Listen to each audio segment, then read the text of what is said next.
Kim. Bonjour.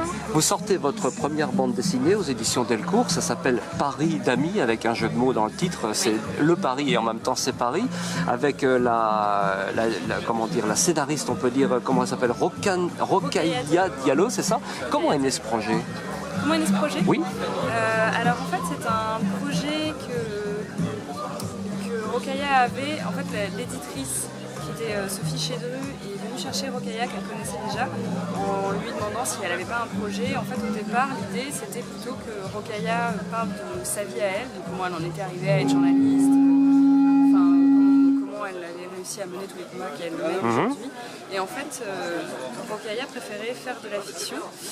Et du coup, elle lui a proposé l'idée de cette bande dessinée-là. Et moi, je suis arrivée dans le projet plus tard, en fait, une fois qu'il y avait déjà cette idée-là, via Sophie, en fait, qui a trouvé ce que je faisais sur Internet et qui m'a contactée pour travailler. C'est génial, pour une première BD. Ouais. Ah bah écoutez, chapeau en tout cas. J'avais fait d'autres choses avant, mais jamais une BD toute seule. Alors au total, que raconte cette histoire? C'est pas seulement la vie de... Enfin, c'est inspiré sans doute de la vie de Rokhaya, mais pas que. Mais alors en fait, pas vraiment, voilà. Ça parle un peu des combats qu'elle mène, mais de manière plus légère. Et en fait, l'histoire est celle de Cassandre, qui est l'héroïne, donc le personnage principal qu'on voit au milieu de la couverture.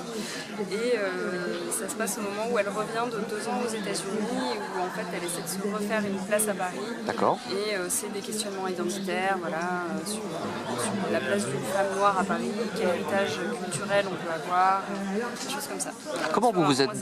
Comment vous êtes documenté sur cet album pour les décors, pour l'ambiance, le climat? Vous avez travaillé avec elle ou complètement indépendamment? En fait, elle m'avait donné déjà des quartiers en fonction des différents personnages de la bande dessinée. Donc elles n'habitent pas toutes dans le même quartier, c'est pas la même ambiance. Ça va aussi avec le métier qu'elles font, les personnes qu'elles sont, des choses comme ça.